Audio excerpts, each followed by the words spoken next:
Back to my channel. कैसे हो आप सब? उम्मीद करती हूँ आप सब बहुत अच्छे होंगे और अपने घर में स्वस्थ होंगे। सो ये जो मेरा न्यू यूट्यूब चैनल है वो मेरे टूर व्लॉग कॉमेडी वीडियोस के लिए मैंने बनाया था। उसका मेन पर्पस केवल यही था कि इसमें मैं कॉमेडी वीडियो और टूर से रिलेटेड ब्लॉग डालूँगी अगर मैं कहीं घूमने जाती हूँ तो।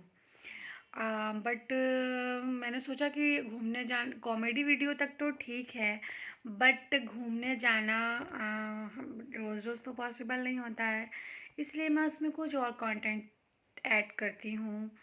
सो मैं ये सब सोच ही रही थी और मैं अपना मतलब सोशल मीडिया यूज़ कर रही थी, तो मैंने आज एक स्टोरी पढ़ी। जी हाँ, स्टोरी एक कहानी है एक लड़की की। और उसे कहानी नहीं कह सकते हैं, ये हम औरतों की जीवन की ना सबसे बड़ी सच्चाई होती है। सबके साथ नहीं होता है, बहुत सारे ऐसी औरतें होती हैं जो ऐसी परिस्थितियों से गुजरती हैं, बट बहुत सारी ऐसी औरतें भी होती हैं जो लाइफ में बहुत ग्रो करती हैं। उनको फैमिली बहुत अच्छा होता है, मतलब सारी चीज़ें होती हैं लाइफ में।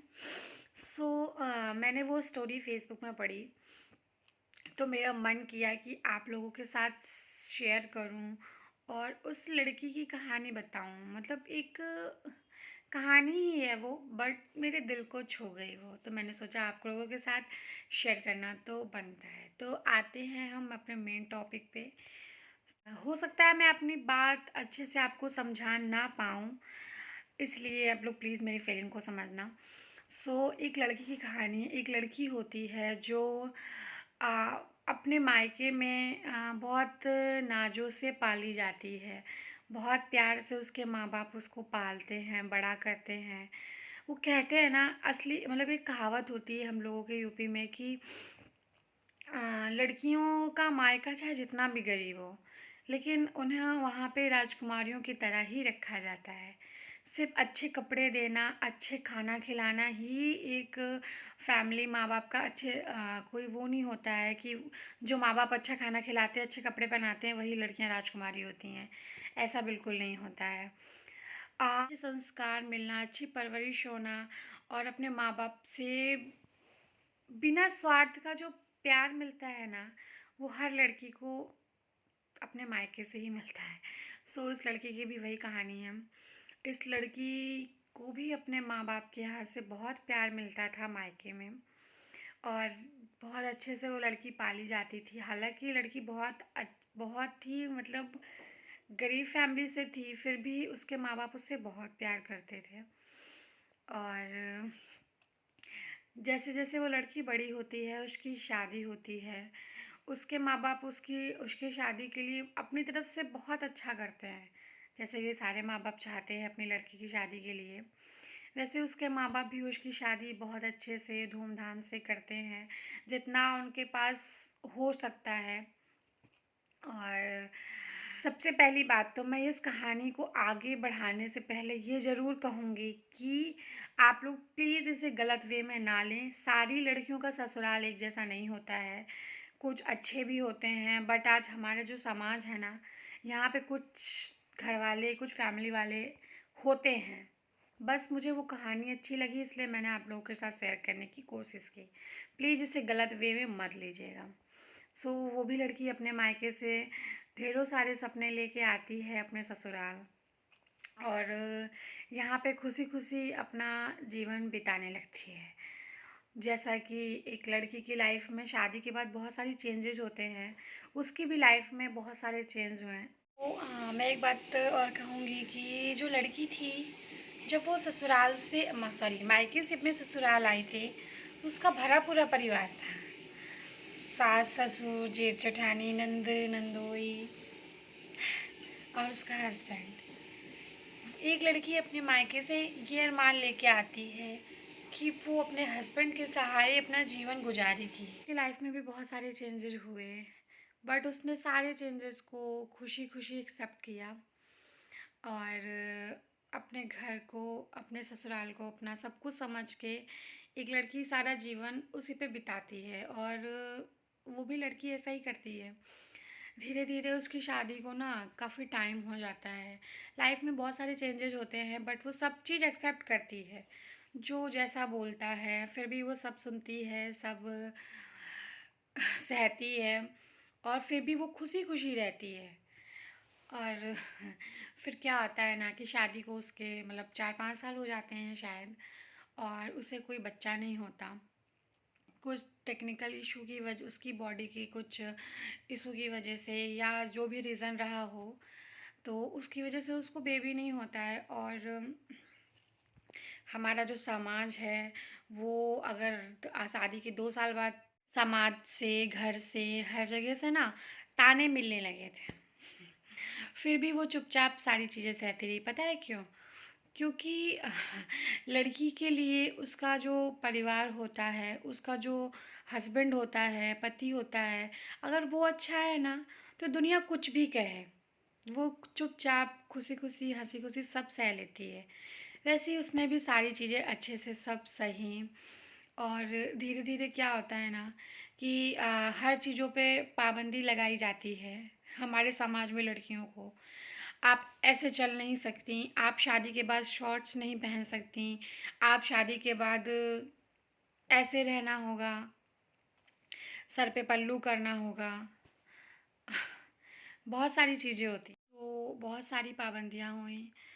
लेकिन सब चीज़ अच्छा होता है, बट एक लिमिट तक। अगर एक लिमिटेशन होती है ना किसी चीज़ की, तो हर लड़की सब कुछ सह सकती है। पर क्या होता है ना, हमारे समाज में लड़कियों को कमज़ोर समझा जाता है।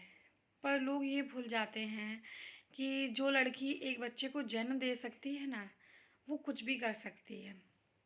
खैर, मेन टॉपिक पे आते हैं। तो वो लड़की सब कुछ सहती है, सारे ताने सहती है अपने घर वालों की खुशी के लिए।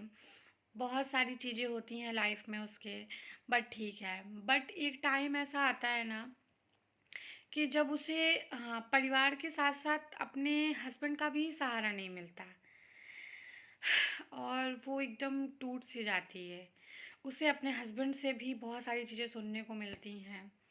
तुम्हारी इस कमी की वजह से तुम्हें बेबी नहीं हो रहे हैं, तुम्हारी उस कमी की। जब हस्बैंड की तरफ से ये सारी बातें उसने सुनी ना, तो वो एकदम से टूट गई। और उसने बहुत कुछ सोचा अपने घर वालों के बारे में, अपने माँ बाप के बारे में। फिर उसने बहुत सारी कोशिशें की, हर तरीके की एडजस्ट करने की सारी चीज़ें। बट एक लड़की कितना एडजस्ट करेगी अपने ससुराल में? अगर उसे सिर्फ अच्छा खाना खिलाना, अच्छे तरीके से कपड़े देना यही नहीं होता है, एक मतलब जो उसे प्यार रिस्पेक्ट जो चाहिए होता है, वो उसे उसके ससुराल में नहीं मिली। और इसकी वजह से ना वो लड़की धीरे धीरे धीरे धीरे डिप्रेशन में चली गई। और इस स्टोरी की जो एंडिंग है ना, वो बहुत ही बुरी हुई। इस स्टोरी की ना हैप्पी एंडिंग नहीं हुई। उस लड़की ने धीरे धीरे सोचती थी, अब उसको लगने लगा था कि उसका जो जीवन है ना, वो उसके परिवार वालों के लिए, उसके हस्बैंड के लिए बोझ बन गया है। और उसने अंत में बहुत कुछ सोचने समझने और बहुत कुछ सहने के बाद उसके पास लास्ट ऑप्शन पता है क्या बचता है? आप सोच भी नहीं सकते।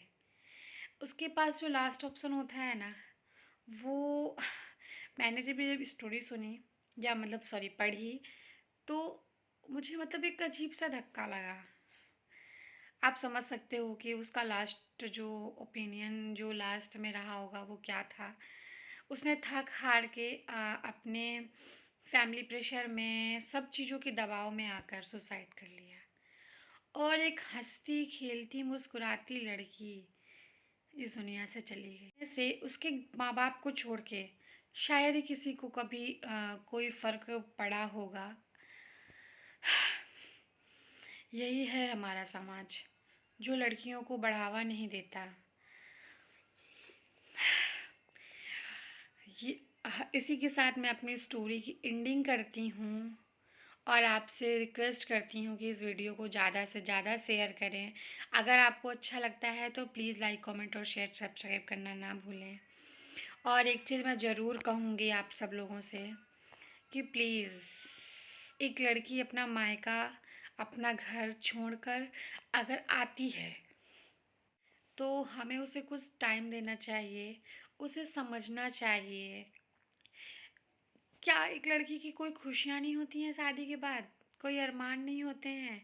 वो आपके हिसाब से सोना, आपके हिसाब से जगना, आपके हिसाब से खाना, आपके हिसाब से रहना, आपके हिसाब से पहनना, सब कुछ आपके हिसाब से करेगी। शादी के बाद उसकी कोई लाइफ में कोई ज़िंदगी नहीं होती है। प्लीज़, मैं आप लोगों से हाथ जोड़ के रिक्वेस्ट करना चाहती हूँ कि आप लोग अपने घर की जो बहुएँ हैं उनके साथ ऐसा ना करें। प्लीज़, मैं दिल से रिक्वेस्ट करती हूँ। और लड़की हो तो आप कमज़ोर नहीं हो। अगर आपका कोई साथ नहीं दे रहा, कोई सपोर्ट नहीं कर रहा, तो आप अपने लिए खुद खड़े हो। सुसाइड करना और बहुत सारी चीज़ें ऐसी होती हैं, ये कोई सॉल्यूशन नहीं है। आपने जिन लोगों के लिए सुसाइड किया ना, वो आपके पीछे किसी और से शादी कर लेंगे, लेकिन जीवन किसका खराब हुआ? आपका, आपके माँ-बाप का। सोचो, एक जो माँ-बाप होते हैं वो अपने बच्चे को पैदा करने के लिए कितना कष्ट सहते हैं, और आप दूसरों की प्रॉब्लम्स को फेस करते-करते अपना ही जीवन ख़त्म कर लेते हो। नहीं, प्लीज़, मैं सबसे यही कहूँगी कि ऐसा कुछ ना करें। अपने जीवन को अच्छे से जिएँ। भगवान ने जो हमें ये ज़िंदगी दी है ना, ये किसी के दबाव में आकर ख़त्म करने के लिए नहीं दी है। सो प्लीज़, स्टोरी अच्छी लगी हो तो प्लीज़ लाइक, कमेंट और शेयर करना ना भूलें। ज़्यादा से ज़्यादा इस वीडियो को शेयर करें, ताकि जो ऐसी लड़कियां हैं जिनके दिमाग में ऐसी मेंटालिटी है कि हम ऐसा कर सकते हैं, वैसा करेंगे, नहीं, प्लीज़ आप ऐसा ना करें। आपका जीवन आपके लिए और आपके माँ बाप के लिए बहुत मूल्यवान है। किसी के लिए अपना जीवन बर्बाद ना करें, प्लीज़। Thank you. दिल से चाहती हूँ कि आप मेरी इस वीडियो को ज़्यादा से ज़्यादा शेयर करें। मिलती मिलती हूँ मैं आपसे नेक्स्ट ब्लॉग में। तब तक के लिए tata, bye bye, see you.